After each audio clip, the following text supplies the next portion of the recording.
Hi, everyone. I'm Steve. I'm an engineering manager at Chime, and I love responding to incidents. I was tempted to skip the intro, but wanted to talk a little bit about myself because I come from a non-traditional background. I went to school for classical music, trained first as a designer, then a UI engineer, before finally joining Chime, where I was really on call for the first time in my life. No one really pages in the UI engineer to help out on incidents. I didn't touch code till I was 25. Why do I think this is important? I think because incident response should be a place for people of all backgrounds, and everyone belongs here. So I wanted to tell a little bit about that story before I jump in. My hope today is to share Chime's journey over the last 3 years about learning from incidents, using that feedback loop from what we learn in our analysis to invest in tooling over the last 3 years and what's coming next for us. So Chime is a financial technology company providing banking services to many Americans, and those Americans are living paycheck to paycheck. Our members rely on us to provide banking services in their day-to-day lives, to buy gas, to buy groceries for their families, and our members who rely on us a lot. When our features aren't available, there are very real and significant consequences in their lives. Not getting the right person, not just anyone, but the right person to respond, even responding 5 minutes faster makes a huge difference in our members' lives. So let's go back to 2020 when the world was perfect. Chime was coming out of its largest ever outage in October 2019. We learned a lot about that and we wanted to invest more in the importance of incident response. We also moved remote in 2020 like the rest of the world, moving from a company that had traditionally worked together into the company that was now distributed. Those in-person connections and collaboration no longer worked, and the new people who were joining the company didn't have that same context that we did before. We had a bot. The bot created rooms to focus conversation around response, but not much more. We had few if any automated workflows, and a lot of people had to be in the channel to respond. There's lots of patterns like need to involve this person or that person, very individual focused response, including the CTO. We had lots of questions that we couldn't answer, like how many Step 3s did we have in the last year? How many times was login impacted? And are these trends getting better or worse? Our incident reviews were telling us that we were slower to get the right people in the room, spending a lot of time and energy during incident response focusing on things that should be easy, and there's a high cognitive load relying on old organizational context. And the cracks were starting to show. Additionally, so there's the hockey stick reference for growth. I have two obligations as a Canadian. I need to include a sports reference, and the other one is to apologize for it, so I'm sorry. We also knew we were going to a phase of growth. We knew we were going to grow our team, our employees, our teams, our features, our services, our vendors, our members, our bugs, our incidents. And we wanted to grow our maturity to deal with this as we were growing as a company. So the first goal here was to establish a team to work on it. This project started, as many do, off the side of someone's desk before gaining some steam. And so I joined this team in 2021 as its first full-time member, and I'm representing the work of a lot of other people here today. So let's talk about tooling, because that's sort of the focus of what I'm going to talk about today. For the context of this talk and for incident response, let me put out a definition that I think about a lot. Tooling is something that provides value that you can or can't faster or with less thought. Tooling has to provide immediate value or immediate and deferred value, but never deferred value. You can add more steps in what somebody needs to do to response. And to summarize these things, I want to sort of reintroduce the concept of cognitive load, which has been talked a lot about today. We want people to open incidents. We want to remove friction for this to happen. And we want to assist the responders in making the best decision as fast as they can. Additionally, at Chime, our first responder program is a rotating crew of engineering managers. You'll do a one quarter rotation as part of a larger rotation and then move off. This means we haven't been developing individual expertise from a dedicated response team and can't rely on complicated tooling or complicated patterns to respond. As builders, when we're building our tooling, we constantly think about how easy these tools are to use, whether they need training or whether they can be easily understood in times of crisis. So at SREcon last year, John Alspar and Dr. Cook gave a great talk on the future of above-the-line tooling. If this is a topic that's of interest to you, I'd really highly recommend checking it out. There's far too much value in that talk for me to fully represent here, but they did throw out some of these questions that are missing in above-the-line tooling. If you take nothing else from my talk, go watch that talk. It's phenomenal. They serve to galvanize us in the work that we've been doing and challenge us to focus on improving these things. So with this in mind, where did we start? With a growing number of features, teams, vendors, and services, we needed a place to keep track of this. Our initial problem was, who do I contact when I need to find somebody to help me in this? This started, as many things do, in Google Sheets. We had a column for features, column for teams, column for contact person. The goal here is that we were solving a small, immediate problem, not over-engineering a solution. Like I said, the solution here was a spreadsheet. But as we added more columns, features, vendors, services, we wanted to track the dependencies between those. That prompted a move to Airtable. Airtable allowed us to build these relationships so we could see which services were associated with which team and which feature, contact points for vendors, and much more. This proved very, very useful. It was a very good evolution for us. And then as we invested more in tooling, we knew we needed something that was highly reliable with an API that our incident tooling could talk to. I really like Airtable and still do, but it's not a production scale database. Earlier last year, we moved to Postgres for reliability, scalability, more complex data structures. It also allowed us to more easily import all this information to our business intelligence tools so we could surface this information through the rest of the org. The thing I want to highlight here is that each change we made was a result of what we were learning and to solve an immediate need. And so what we call this now is called Chime directory. This is its rough data structure. We put features in the center because it's what our members think about first. It's what we think about first. We wanted to sort of center our language around that. This is an extensible data model, and so we add to it frequently, adding more information to teams, vendors, services. It tracks some information that was immediately obvious to us, like the engineering manager on our team. And we've made it more complex over time, like the PagerDuty escalation for a team or escalation runbooks for vendors. This comes in handy when we talk about tooling in a little bit. And this is a shot of the web UI we have today. This is me searching Chime directory for my name. These are the things that I and the team I support are responsible for. This here displays the products, vendors, teams, and services that I'm associated with the organization. And on the right, I've clicked on the technical incident response team. You can see our Slack channel, our Jira project, engineering manager, program manager, below the fold, our escalation policy. The number one problem with the service directory is the accuracy of data. We found that the spreadsheet was very accessible. It was a tool that everyone used. We lost a little bit of that accessibility with Airtable, as not everyone at the company was familiar with it. And so this web UI allows anyone at the company to edit this data. We've also found that providing this access to edit the data does not mean that people will edit the data. And what we've seen is once we started to build tooling on this, we provide immediate value that helps people in their day-to-day lives at Chime and incentivizes them to keep the data accurate. This information is also available to anyone at Chime through an API. If you're another team, security, any other team that has questions about who owns what, you can query this data, build applications on top of it.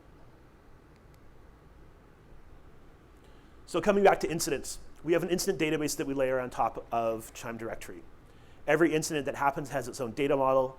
We track the state through opening, monitoring, resolved, description, severity, review link, who created this. Again, this is an extensible data model to which we can associate features, services, vendors, and teams.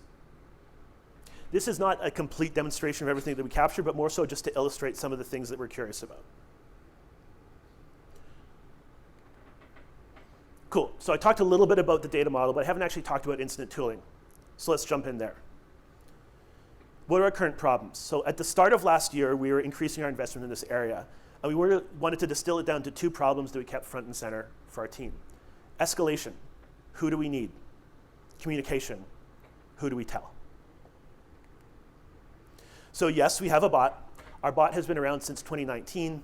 I got its first major revision in late 2021. The primary purpose here is to automate workflows and reduce cognitive load. We want people to focus on the hard problems, not taking time on the easy ones. We can do more, faster, and more correctly with the bot. The commands, the invocation commands are listed on the right, but I want to highlight two. The most important of these, most important workflow here is to open an incident. Anyone at Chime, at any time of the day, can run IC create and get response. Our customer escalations team can use it. Our engineering teams can use this. Anyone can open an incident and get response. Now you might think, do we have too many incidents, too many false alarms?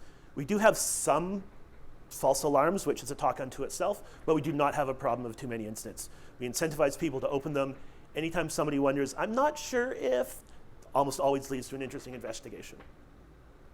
The second one is IC page.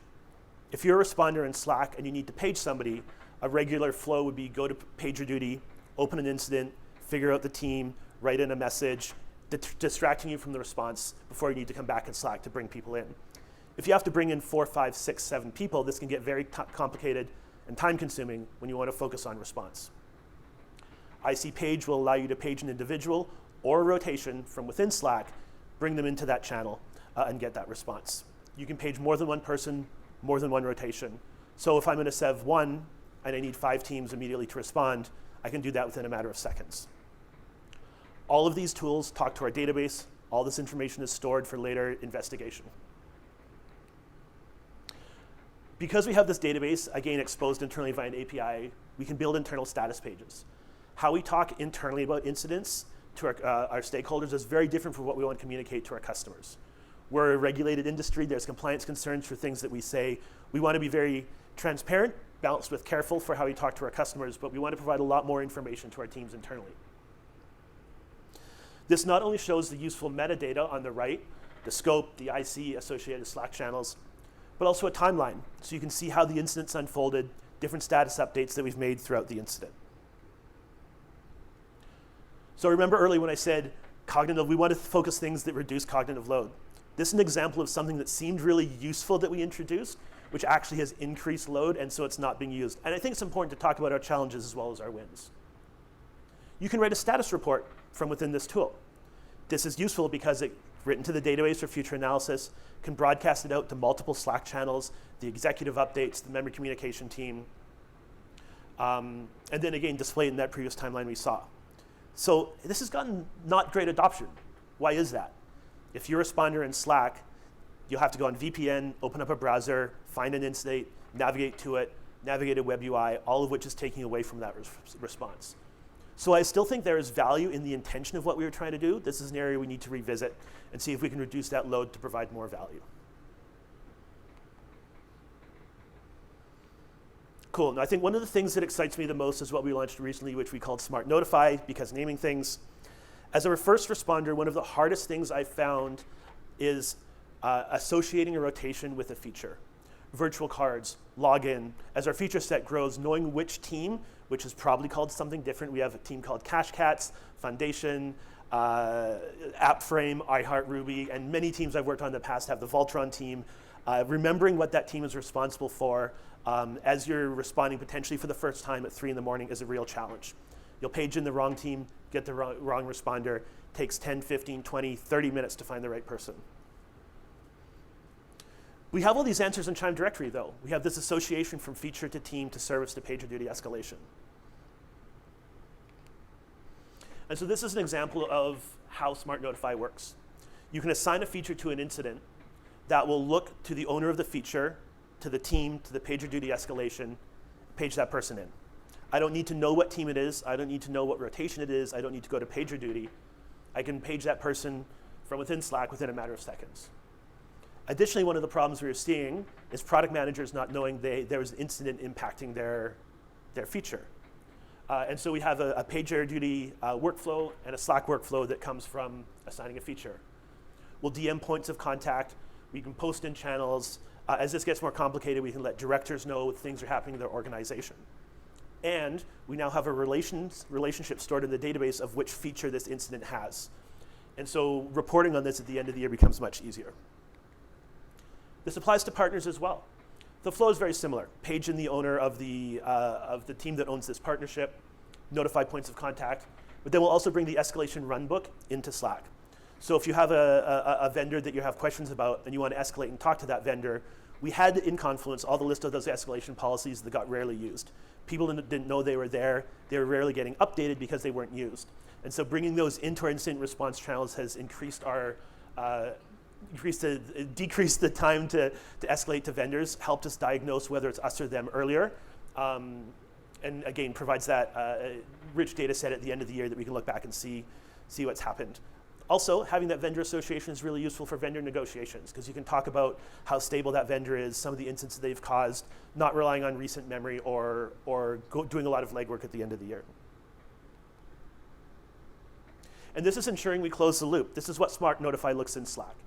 So Ben from Chime, sitting second row here, this is an example where he assigned pager duty as a demonstration we were doing internally. It's notified me as the primary contact in directory, paged Brian as our on-call engineer for pager duty, linked to the runbook, and then ensured that everyone that needs to know is notified within a couple of keystrokes. So let's take a quick peek into the future. We start 2023 with a larger team and have the ability to increase our impact. A lot of what we focused on the last year has been response tooling. We want to sort of focus on incident analysis in 2023. People are busy. People will take the easiest path forward, but you also can't automate learning. I think one of the themes for a lot of talks today is this balance of prescriptive review templates versus learning doesn't always fit in these templates. So we are in the process of looking at what are the right things to automate, and I think for me it's really about incentivizing the right path forward. So we currently store incident reviews on Confluence. When we move an incident to resolved, from monitoring to resolved, that initiates a workflow that will create a Confluence page for the review, consistent naming in a consistent place. We can build our library. We'll automatically invest this incident to Jelly to populate with as much information as possible. So Jelly has an API where we can import a lot of information into them, and then return all this information back to the channel in the investigator. And so we remove a lot of that friction to start on the investigation. If you have an hour or 2 or 3, it might take a little bit of time to go through these steps. And automation here is what computers do really well. Cool, and then coming to cross-incident analysis. So this is less looking at one particular incident, trends across multiple analysis. A lot of the information we're gathering here really helps identify trends through the year. Some trends we've learned are vendors are contributing factors to a lot of our incidents. We do not get to blame our vendors. In fact, internally we call them partners, right? A partner might have some aspect of contributing factor, and capturing that is really useful. We also found that vendors are contributing factors more in higher severity incidents. When vendors have issues, it's generally more impactful to us. And like I said, we don't get to blame our vendors. Our members do not care if a vendor went down. We are responsible for the service we provide our members. We need to take consideration into how our app performs when a vendor is suffering a degradation. We formed some new platform teams internally to focus on key areas. We have one critical vendor that we now have a team supporting some resilience, building that relationship, looking a lot into the incident response, the incident analysis, and how we can improve our systems. And also made a lot of investments to our async infrastructure. Sometimes when things go down, we're losing messages that traditionally have been very stable, and it's really driving a change in some re-architecture to moving to async patterns that we've learned through our incident analysis. Also, in my experience, a lot of our focus has traditionally been around technical improvements for incident analysis, but we need to look wider. This allows us to look at our human organization as well as tooling. If one particular team is having a lot of incidents, doesn't mean that team is underperforming. But it does give us some questions to ask. Do they have time to make the right investments? Are they being pushed to deliver too fast? So like I said, this is a little bit about where we're going and finding some friction. So that comes to the end, but I would be remiss if I did not acknowledge, I get to tell the story. There's a lot of people at Chime that have been working on this. Ben from our team is front row. I also want to acknowledge, building on the practice that Alex and Sarah had yesterday, is just the practice of gratitude. Thank you to a lot of the people that have put on the conference. And a big thanks to Eric Dobbs and Emily Rupp for reviewing this talk. Their feedback was incredibly valuable for me. And also our incident response program at Chime would not be where it is without the partnership from Jelly, one of the vendors I mentioned earlier. So that brings me to the end of the talk. We have a little bit of time for questions, but feel free to reach out now or later in Slack. Questions, or I'd love to hear about how you're doing things at your companies. So with that, thank you very much.